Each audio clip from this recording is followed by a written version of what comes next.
तो hello and welcome everybody. दोस्तों, मैं पीयूष पटेल प्रॉफिट फॉर्मेट की ओर से आप सबका आज के इस लाइव सेशन में स्वागत करता हूं। पे हम निफ्टी में क्या चल रहा है, निफ्टी से क्या उम्मीद करें, कंसीडरिंग करंट रिजल्ट दोस्तों हम लोग जानेंगे। पिछले 14 महीने से हमने दोस्तों बाजार में करेक्शन देखा। हम लोग आज के सेशन में ये जानेंगे वो करेक्शन कितना था, क्यों था। अब जो रिजल्ट है, जो इकोनॉमिक इनपुट आ रहे उसके बेसिस पे हम आगे क्या उम्मीद कर पाएंगे, जिससे हम अप्रोप्रिएट स्ट्रेटेजी कर सके और उसका फायदा उठा सके चैलेंजेस का। सो रेडी हो आप सब लोग मेरे साथ? दोस्तों अगर रेडी हो, चैनल सब्सक्राइब करना ना भूलिएगा ताकि ऐसे इंपॉर्टेंट अपडेट मिस हो जाए। राइट दोस्तों, Q2 FY26 के रिजल्ट ऑलमोस्ट कई कंपनियों के आ चुके हैं। हम इससे पहले FY26 पे बात कर चुके हैं और ट्रेंड रिजल्ट की किस तरफ जा रही है उस पर हमारी बातचीत थी। चलो Q2 के नतीजों को अगर हम ऐड कर देखेंगे क्या चल रहा है बाजार में। राइट, तो दोस्तों बिल्कुल ध्यान दीजिएगा ताकि आप बाजार की चाल को समझ सको। दोस्तों यहाँ पे मैंने जो डेटा दिया हुआ है वो सबसे पहला निफ्टी का है कि निफ्टी में हमने करेक्शन में जो पहले फॉल आया, जैसे यहाँ पे मेरे सामने चार्ट है।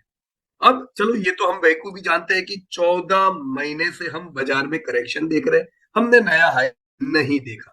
और ये पूरे के पूरे 14 मंथ करेक्शन के कहेंगे, फॉल के नहीं।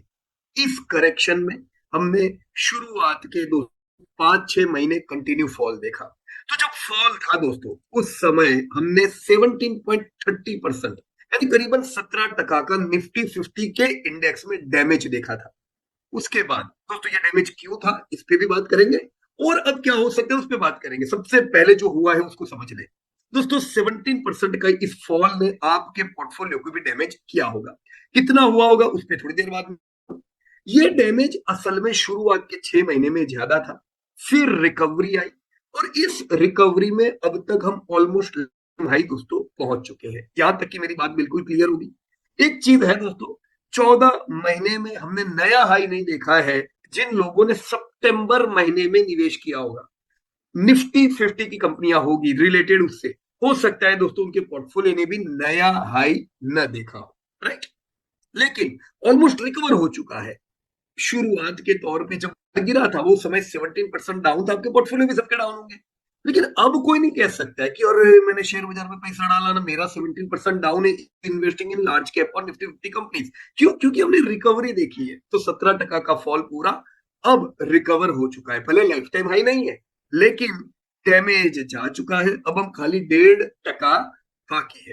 राइट, तो 1.4% की रिकवरी आते ही हम कह सकते हैं निफ्टी हैज बीन 100% रिट्रेस्ड।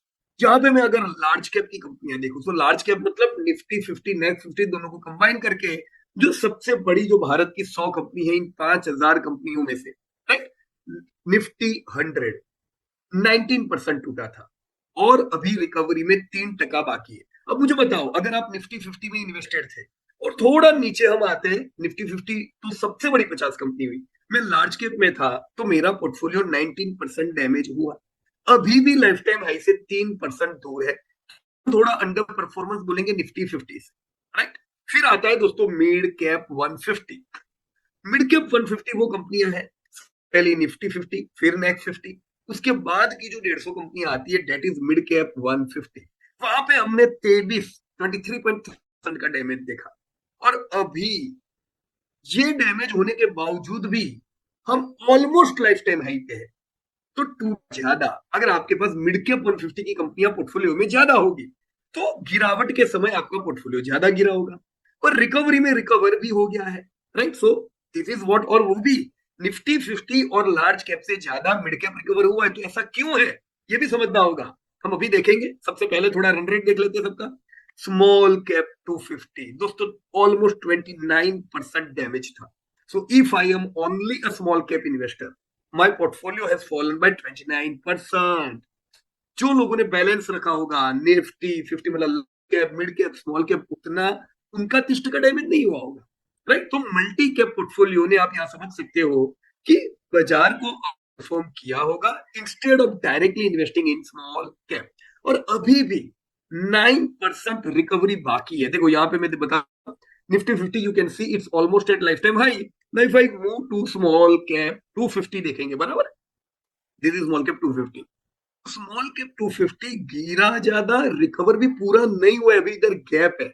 ये गैप कब फिल होगी दोस्तों? अभी तो 9% बढ़ने के बाद आप कह सकते हो अब मेरे को कोई नुकसान नहीं, कमाए नहीं है पर नुकसानी नहीं होगी। कब? 9% के बाद।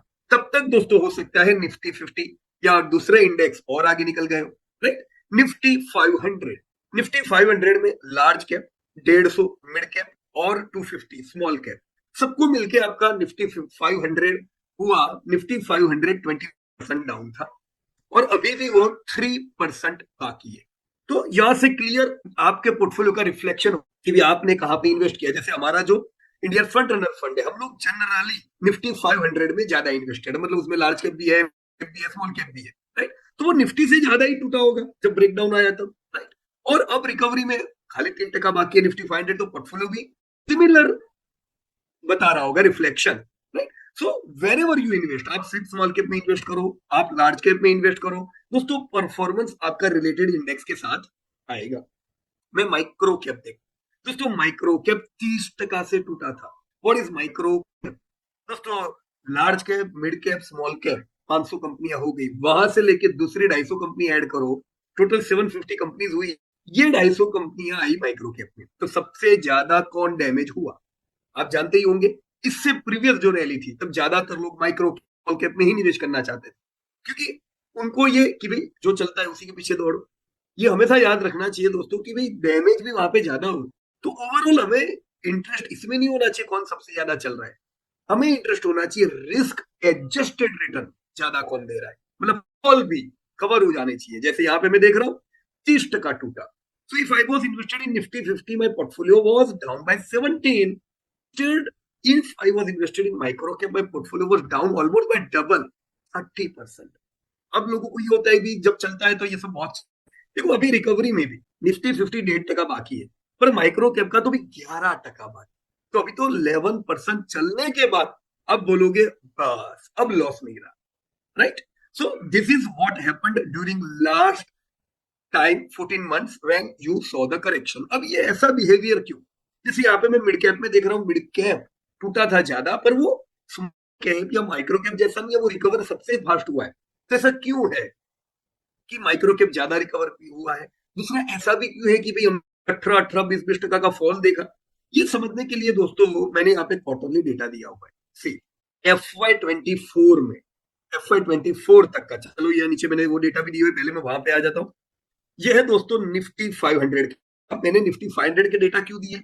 क्योंकि आप ज्यादातर लोग जो निवेश करते हो, आपके पास large cap, mid cap, small cap सब होगा, तो जनरली आपका पोर्टफोलियो निफ्टी 500 का होगा, निफ्टी का तो होगा नहीं। तो सीधा निफ्टी 500 ले लेते। निफ्टी 500 2022 में जीडीपी ग्रोथ जबरदस्त था, क्योंकि इकोनॉमी कोविड के बाद तुरंत रिकवर हुई थी, कोविड के फॉल के बाद 19% का GDP at nominal, nominal GDP का ग्रोथ था। सेल्स 26% से बढ़े थे, प्रॉफिट 50% से बढ़े थे। आपने रैली जबरदस्त देखी थी, राइट।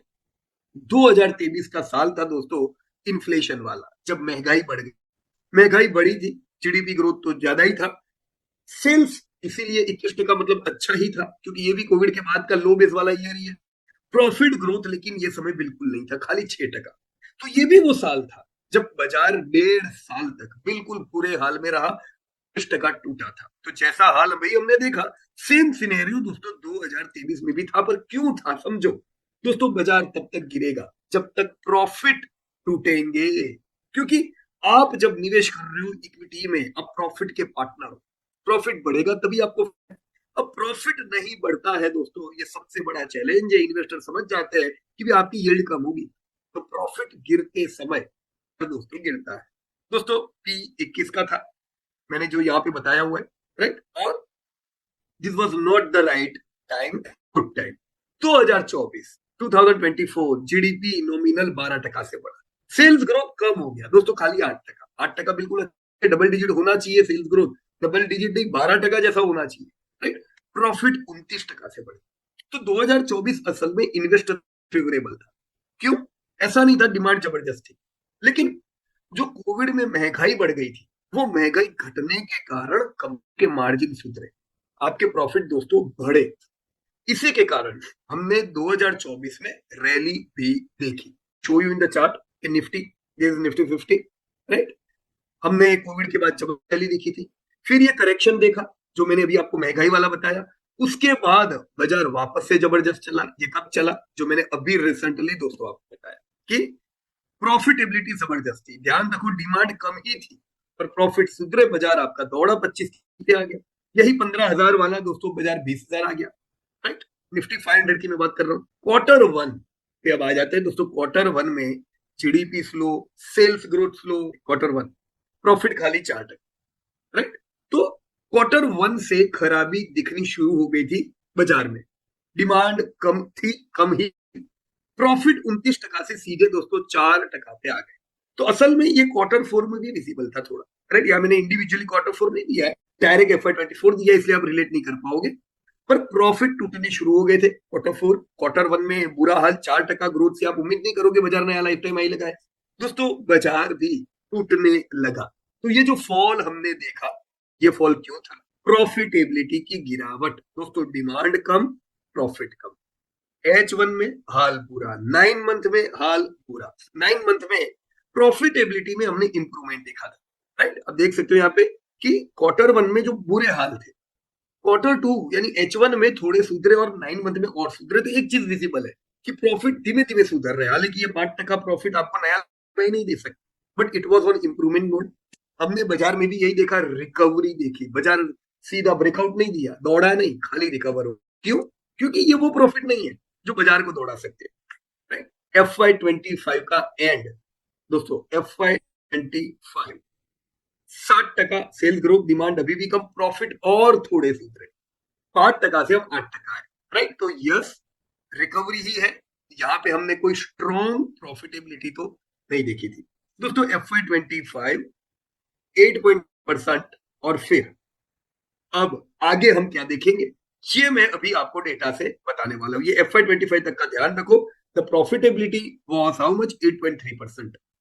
और 8.3% आपको नया लाइफ टाइम हाई नहीं दे। FY25 की detail quarter one, quarter two, ये सब हमने यहाँ पे दी हुई है। FY25 के बाद क्या हुआ निफ्टी 500 में? दोस्तों क्वार्टर वन में 6.5% का सेल्स ग्रोथ, इससे पहले का क्वार्टर था, यानी डिमांड में कोई सुधार नहीं था, पर प्रॉफिट डबल डिजिट में दोस्तों आ चुके थे। जो लास्ट टाइम जब हम सब लोगों की दोस्तों बात हुई, तब हमने ये आपके सामने रखी थी that profits are in incremental mode. Profit सुधर रहे हैं 10%। राइट, अब जब दोस्तों H1 के रिजल्ट आए, ये 10% के प्रॉफिट भी ध्यान रखो नए लाइफ टाइम हाई के नहीं, रिकवरी के हैं। H1 में करीबन दोस्तों 600 प्लस कंपनी के हमने रिजल्ट ऑलरेडी डाल दिए है। तो majority of the company Nifty 500 के तो ऑलमोस्ट सारों के आ गए। राइट, तो H1 के जब प्रॉफिट हमने देखे दोस्तों, सेल्स 7.2% पहुंचा है। So yes it is in improving mode. Quarter one में जो बुरा हाल था ऐसा नहीं है, थोड़ा इंप्रूवमेंट है, हालांकि इतना बराबर नहीं है, डबल डिजिट में चाहिए, पर इंप्रूवमेंट दिखा।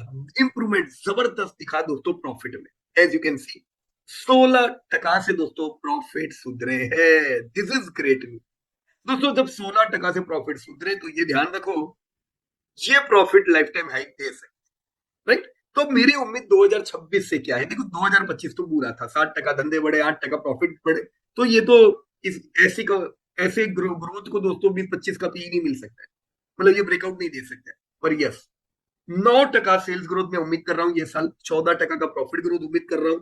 ये उम्मीद आपको नया हाई दिला सकती है, ब्रेकआउट दे सकता है, क्योंकि 14-15% profit is good profit. Right, अब मैं वापस निफ्टी 500 पे यहाँ पे आ गया। मैंने कैसे एस्टिमेट यहाँ पे 10% के लिए वो भी समझा दिया। सेल्स 9, प्रॉफिट 14%, P 24 का है। राइट, तो थोड़ा महंगा है, हम ये नहीं कह सकते बहुत महंगा है, थोड़ा महंगा है। गिरावट जब जब आती है डेफिनेटली बाय कर सकते हैं दोस्तों। राइट, और अब मैं आ जाता हूं इसी डेटा में निफ्टी 50 पे और स्मॉल कैप। राइट, अब मैं दोस्तों आ जाता हूं सारे इंडेक्स। मैंने निफ्टी 50 का आपको फॉल बताया था 17%, रिकवरी बढ़ाई बताई 1.5%। ये क्यों था वो भी समझाया कि भी डिमांड नहीं थी। राइट, अब ये साल मैं निफ्टी 50 में अभी भी 6% का ही सेल्स ग्रोथ उम्मीद कर रहा हूं, प्रॉफिट 13% से उम्मीद कर रहा हूं दोस्तों। अब मार्जिन देख सकते हो निफ्टी 50 की कंपनियों के सबसे ज्यादा मार्जिन। राइट, तो जो लार्ज कैप होती है वो थोड़ी सेफ होती है, इसलिए आपने गिरावट में भी कम गिरावट देखी, उनके स्ट्रॉन्ग मार्जिन। ये साल मार्जिन पिछले साल के मुकाबले 66 पैसा से बढ़े हैं। तो मार्जिन सुधर रहे हैं जो आपके प्रॉफिट्स को बढ़ा सकते।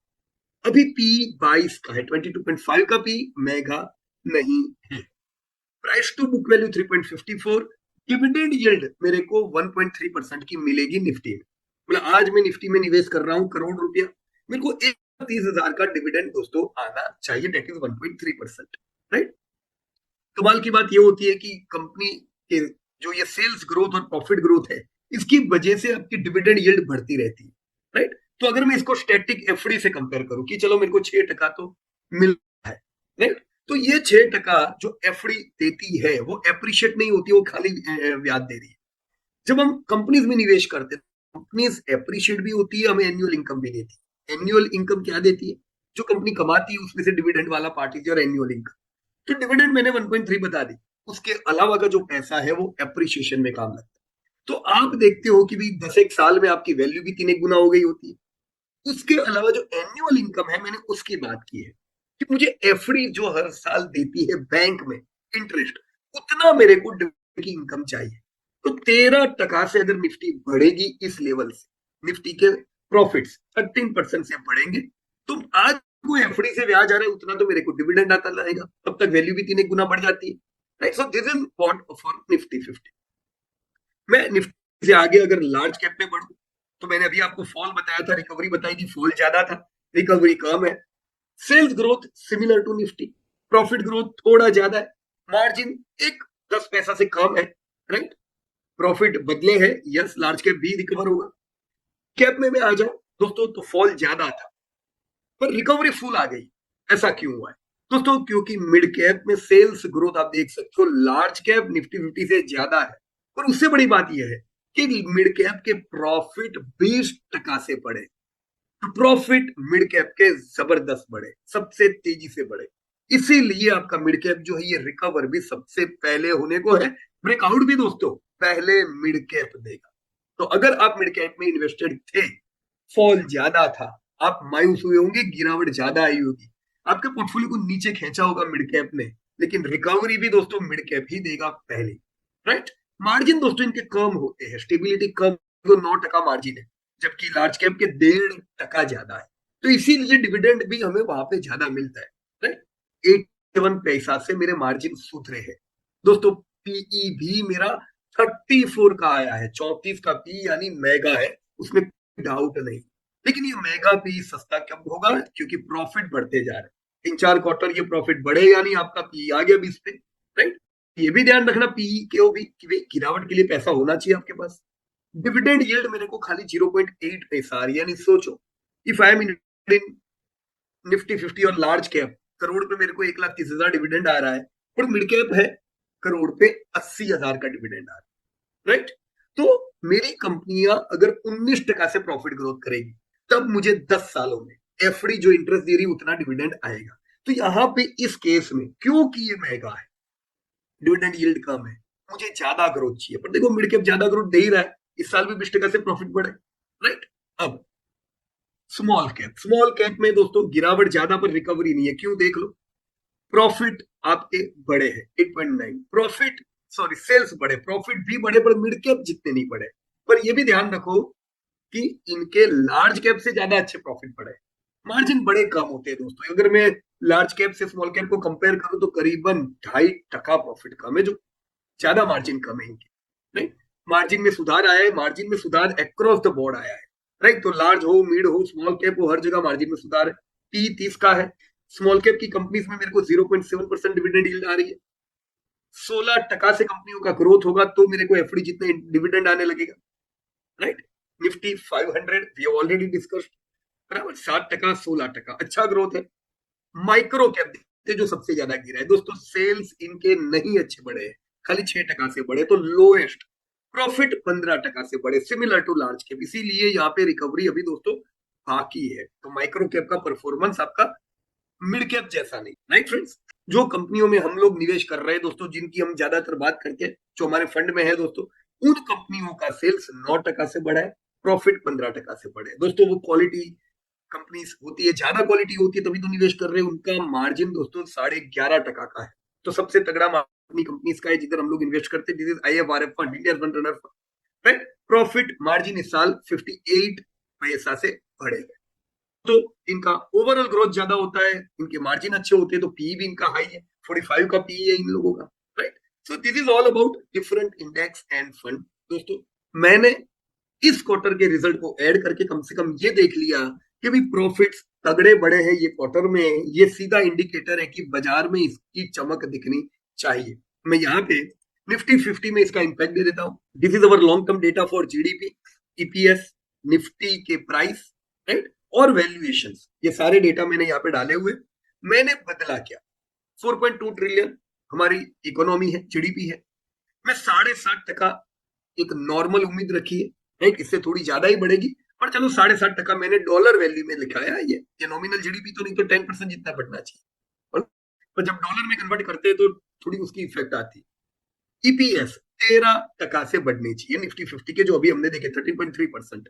इससे इफेक्ट क्या आई दोस्तों, पिछले साल का ईपीएस 1117 था, 1170, पिछले साल 21 का पी था। अब जब मैं टेल ईपीएस देख रहा हूं तो वो बढ़ के 1150 आ चुका है पिछले साल, यानी 2025 के क्लोजिंग की बात कर रहा हूं, राइट। 2025 का क्लोजिंग यानी किधर, अभी रिसेंट इधर ये जगह पे, राइट। उसके बाद तो हमने रिकवरी देखी दोस्तों, उसके बाद रिकवरी देखी तो ईपीएस बढ़ा, बाजार भी बढ़ा, तो पी 22 का है, 22.5 का, थोड़ा महंगा हुआ है मार्च में जो जगह पे थे उससे, यानी दाम अर्निंग से मुकाबले ज्यादा बढ़े, राइट। नहीं तो यहाँ पे भी किसका ईपी होता। जब मैं फॉरवर्ड ईपीएस देख रहा हूं दोस्तों, फॉरवर्ड ईपीएस मेरी उम्मीद है 1266 का ये साल का क्लोजिंग में हो जाएगा, कंसीडरिंग 13% ग्रोथ। तो मैं फॉरवर्ड पी तो वो 20 का है, 20 का पी, यानी हम कह सकते हैं बाजार ओवरऑल महंगा नहीं है, बाजार फेयर वैल्यूएशन पे ट्रेड कर रहा है। यहाँ पे 2025-26 के मैंने एस्टिमेट लिए, 4.5 ट्रिलियन का मेरा जीडीपी, 1266 का मेरा फॉरवर्ड ईपीएस दोस्तों, इस बेस फेयर वैल्यू निफ्टी की 25,634 होती है, तो बाजार ऑलरेडी 25,634 के करीब है, मतलब फेयर वैल्यूएशन पे ही है। जब मैं बुक वैल्यू से देख तो बुक वैल्यू पिछले साल मतलब ईयर के क्लोजिंग पे 6938 थी, अभी 7319 है, तो बुक वैल्यू भी फेयर बुक वैल्यू चल रहा है।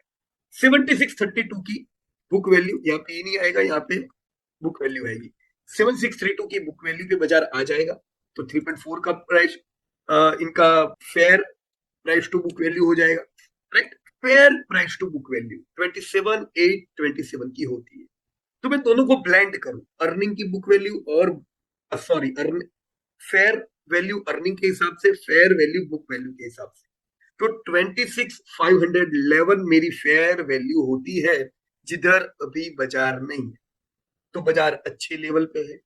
हम जरूर उम्मीद करेंगे कि दोस्तों यहां से बाजार हायर पी की ओर जाए, क्योंकि फेवरेबल चीजें बाजार की आ रही है, अर्निंग। दोस्तों मेरा ये मानना है, मैंने ये डेटा आपको यहाँ पे दे दिया, हमने अभी ब्रेकआउट नहीं देखा है, हम अभी करेक्शन में है, but soon we are going to see the breakout due to this upgraded earning. दोस्तों 30,801 का मेरे को इस साल का टारगेट ना चाहिए, राइट। तो 30,800 की और मैं आगे अब बढ़ूंगा फॉर FY26। आपने करेक्शंस में अगर शेयर लिए हुए हैं तभी इस 30,800 की रैली का दोस्तों आपको फायदा होगा। देखो बाजार इधर था, इधर है, 14 महीने में नहीं बढ़ा है, बराबर है, और ये 14 महीने में जिन्होंने SIP की, देखो 14 महीने पहले जैसे 2024 सितंबर में अगर आप देखते निफ्टी के तो बोलते वाह कितने बढ़िया रिटर्न है, कि पोर्टफोलियो के भी रिटर्न जबरदस्त होंगे, पर वो गलत है। तेजी में आप रिटर्न देखोगे काम के नहीं है, वो घटेंगे। अभी जो चीज तेजी में आप उनके रिटर्न देखोगे वो भी घटेंगे। अब ये करेक्शन आ चुका है, तो ये करेक्शन से आपके रिटर्न कम हुए होंगे, क्योंकि ये 14 महीने में बाजार नहीं चला है, पर एक साल ऐड हो गया है, 14 महीने ऐड हो गए, तो आपके कगार नीचे आ गया होगा, सो दैट्स ग्रेट। अब ये जो कगार अभी बता रहा है वो भी आपका बराबर नहीं है, तेजी का भी कगार बराबर नहीं है, करेक्शन का भी बराबर नहीं है, क्योंकि तेजी का कगार वो टिकेगा नहीं, गिरेगा। वैसे जब आप फॉल में अपने रिटर्न देखते हो वो टिकेंगे नहीं, वो बढ़ेंगे। अब जब जैसे जहां से बाजार दौड़ के 30,800 जाएगा, आप अपने रिटर्न को बढ़ता देखोगे, पर ज्यादा फायदा उनको होगा जिन्होंने इस करेक्शन में शेयर्स एक्युमुलेट किए, इस करेक्शन में SIP कंटिन्यू की, क्योंकि बाजार जब नहीं चला तब और सस्ते दाम पे शेयर लिए, तभी तो इस रैली का फायदा होना है। What I am looking for is 3801 in Nifty. कोई बुरे समाचार आते हैं, कोई बुरा इम्पैक्ट आता है, बाजार गिरता है, राइट। तो 21,500 वैसे भी अपना लो भी है, आप देख सकते हो यहाँ पे on the basis of earning, right. तो मैंने यहाँ पे ये लाइन ड्रॉ की हुई है। देखो बाजार भी कितना स्मार्ट है, वहीं से रिकवरी आई क्योंकि वो आपका लो भी है। तो गिरता है लोअर लेवल पे, कोई टेंशन नहीं है एक्यूमुलेट कर सकते। आपको क्या खाली नहीं मिलेगा अगर बाजार गिरेगा तो तुरंत इमीडिएटली आपको अच्छे रिटर्न नहीं दिखेंगे, तो क्या फर्क पड़ता है, ये साल आपको बेचना है क्या पोर्टफोलियो। अगर ये साल बेचना है तो ही आपको बुरा लगना चाहिए, ये साल नहीं बेचना है तो ये भाव भाव कोई काम के नहीं है। ये 30 से भी आप जाके वापस गिरेंगे 26-27 आ जाएंगे, तो प्राइस डायनेमिक है। आपके काम का क्या है, आपको क्या मिल रहा है, आपको डिविडेंड मिलता जा रहा है। जो मैंने बताया 15% का ग्रोथ रहा दोस्तों 10 साल में, जो डिविडेंड है वो एफडी के इंटरेस्ट जितना आएगा आपके बैंक में, और वैल्यू तो बढ़ी हुई होगी वो अलग, राइट, और वो बढ़ता जाएगा। सो अर्निंग पे ध्यान रखें दोस्तों, गिरावट आती है एक्यूमुलेट करें, उम्मीद रैली की है, नए ब्रेकआउट की है, जो मुझे Q2 के रिजल्ट में दिखा। So this was all about your Q2 update. I hope दोस्तों आज जो हमने बातें की ये आपको पोर्टफोलियो क्रिएशन में दोस्तों काम लगी। So it was great discuss. Thank you very much and जय हिंद।